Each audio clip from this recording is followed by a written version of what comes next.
Hello, so my name is Nicholas Sage, and my teammate is James Stanford. I'm going to teach you guys how to make a wooden box safely. I'm going to go over what you'll need, what you'll be doing, and how exactly you should do it.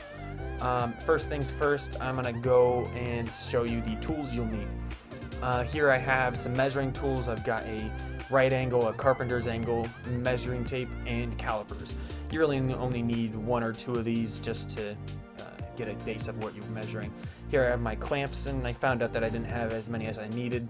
I would recommend getting as many as you can get. And the next thing we have is the glue. This is just some leftover glue I had. Pretty wood glue is the best. And then we have our design. I haven't figured out the design at that moment, but now we have the wood, and the wood is just a piece of a piece of plywood I got from Home Depot, and there is my my piece of scrap wood for my base. I'm going to be cutting out the base out of that. And the last thing you'll need is a saw, and for this project I'm using a table saw, but it's entirely possible to do this with any type of saw.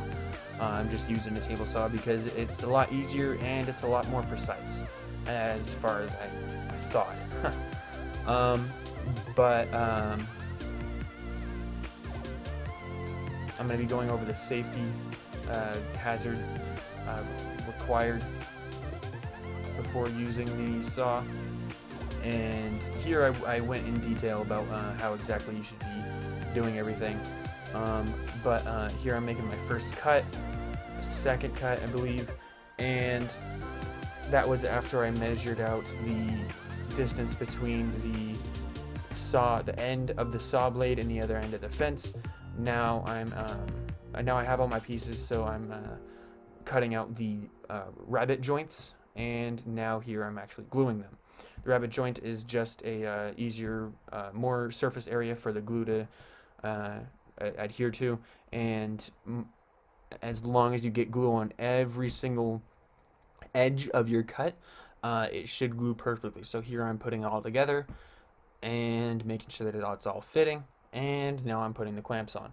The clamps are going on every edge where they can, getting with a moderate amount of pressure. And so now I'm letting it set. So after I have it set, I made sure that it's all steady and dry. I measured out where exactly how my base would look, and I'm gonna cut that out with this hacksaw.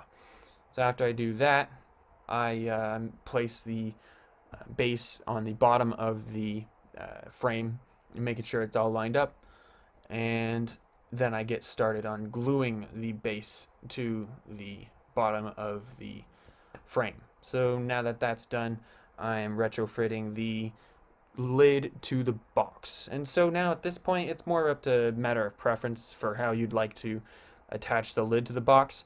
You can just set it in, let it sit on top, but I have this continuous hinge that I bought from also Home Depot, and I'm just going to be cutting off a piece of that and drilling and marking my holes accordingly. So at this point, I'm really explaining that it's not much about the tools you use. It's more about the who's using them. You can get really good results with just basic hand tools. It's just a matter of how precise you are and patient. Okay, so today, oh boy.